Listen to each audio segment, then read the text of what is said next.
Fears ripple across Eastern Europe as drones test new frontiers, first in Poland last week and now Romania. The Kremlin is sending a chilling message that NATO is de facto at war with Russia. This rising rhetoric comes amidst fears that the world's most dangerous standoff is edging closer to direct military confrontation. Here's a report.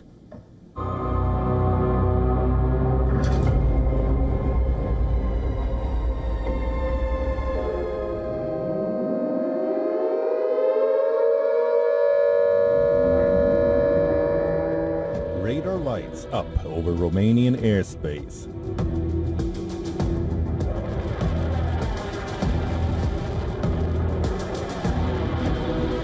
Fighter jets are launched in seconds.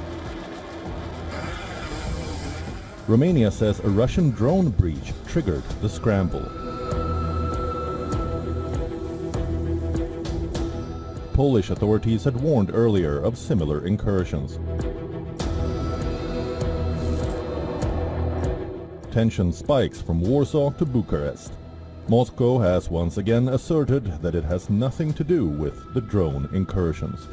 Now Kremlin has issued a strong statement, saying that NATO is de facto involved in this war.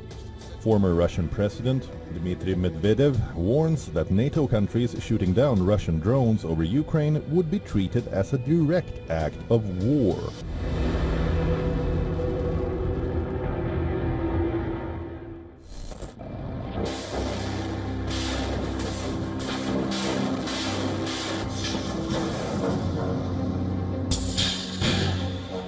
At the same time, Russia is parading its deadliest hardware, hypersonic missiles screaming through the air.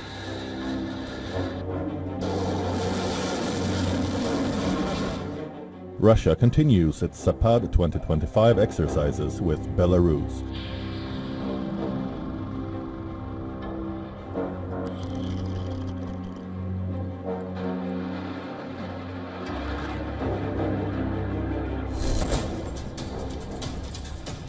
Moscow unleashed the Oniks cruise missile and the Kinzal hypersonic missile. Each shot is a message to Ukraine and to NATO. The Oniks, known as a ship killer, travels at supersonic speed, fast, low, and designed to pierce through modern air defenses.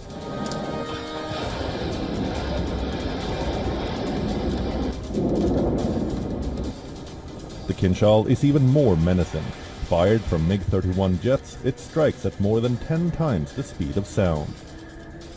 Western experts say it's almost impossible to intercept. On other hands, NATO is bolstering its eastern flank. More NATO countries will move troops and fighter jets eastwards.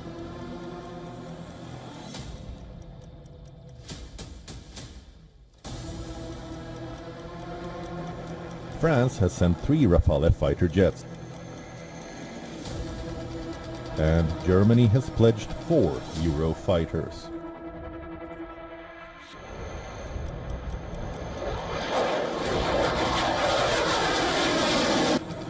For now, neither side is blinking, and Ukraine, scarred and shattered, remains the arena where Russia and NATO edge closer to open confrontation. Euro Report, WION, World is One.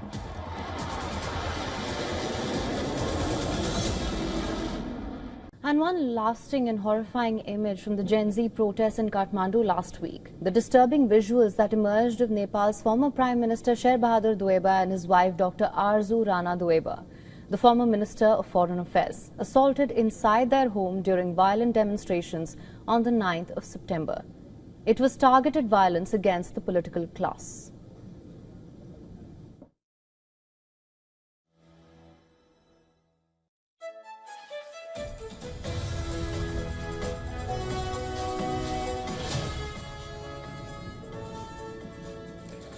The tension has been so palpable that nearly a week after the assault, the Nepali Congress has formally called the assault inhumane and barbaric and demanded a full investigation. Both Deuba and his wife hold top positions in the party. This attack illustrates the violence and vandalism that took place, possibly under the guise of Gen Z protests that swept the country this month. In the backdrop of all of this, Nepal faces a new test.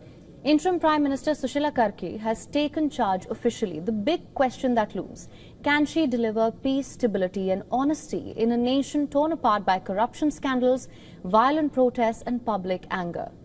Karki, a 73-year-old former Chief Justice, has promised that she will fight corruption head-on.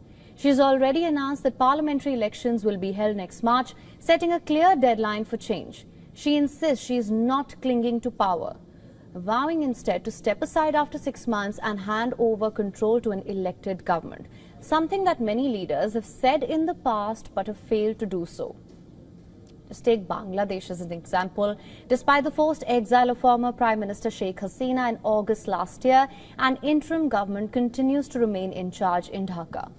Although Chief Advisor Muhammad Yunus has promised elections in February next year, even after 13 months he continues to cling to power, and the fate of the elections in Bangladesh continues to remain a major question. I was compelled to take charge. This is why I am working with my team, and we are not here to taste power. My age does not support that either.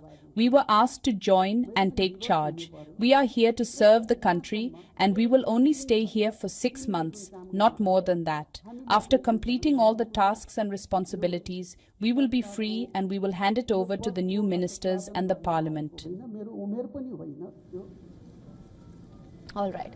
But promises are one thing. The protests that ousted the previous administration have left deep mistrust of politicians in Nepal. And while many young protesters marched peacefully, vandals hiding among them looted offices and destroyed property. In broad daylight, the president's office has appealed for their return and even guaranteed confidentiality for anyone willing to hand them back. That leaves Karki with her toughest challenge yet. How does she separate genuine voices from vandals and unruly elements? How does she enforce law and order? The challenge is separating the genuine protesters from vandals who have massively dented Nepal, not only materially, but also set a new paradigm of heinous attacks. This is likely to be her biggest litmus test. Nepal is watching. The region is watching. While Sushila Karki will be remembered as the caretaker who restored trust, peace and honesty in a country reeling in political turmoil. Only time and her actions will give us the answer to that. Generation Z, it's speaking up, louder, more resolutely about mental health. A new survey reveals majority Gen Z face emotional struggles and mental duress, and Gen Z women are bearing the brunt of this mental health crisis. Nearly 2/3 of young people aged 16 to 25 say they've experienced a mental health problem. This according to a recent YouGov survey. The findings reveal an unsettling truth: emotional well-being issues have become a norm. But there's a sharp divide. Women are far more likely than men to report struggles with their mental health. An overwhelming 35% of Gen Z women say they endure poor mental health, compared to just 21% men. This gender gap marks the widest divide seen among all age groups, spotlighting unique pressures women face today. Experts link this rising struggle to a toxic mix of social media pressures, economic uncertainty, and a future clouded by global crises. According to the survey, Gen Z spend an average of more than 6 hours daily on their phones, with many admitting addiction to social platforms that fuel anxiety through relentless comparison. Financial worries weigh heavily, with almost half of young adults feeling financially insecure. Still, there is resilience. Gen Z are actively seeking help, normalizing therapy and self-care more than previous generations. Around 42% report going to therapy. 68% have taken breaks from social media to protect their mental health. And of course, technology is at the core of modern warfare. It is changing the way we fight. And when it comes to naval battles, a new kind of weapon is emerging that could soon replace traditional submarines. We're talking about water drones. These autonomous underwater drones are designed to operate silently without the need for human crew. The rise of these water drones marks a turning point in underwater warfare, where even the stealthiest submarines might find it hard to survive. With the help of artificial intelligence, these drones are becoming smarter, they're becoming faster and much harder to detect. Water drones are cost-effective, they're easy to deploy, unlike submarines which need complex maintenance, human crew and extensive resources. These drones can operate with little human oversight and are much cheaper as well to build and maintain.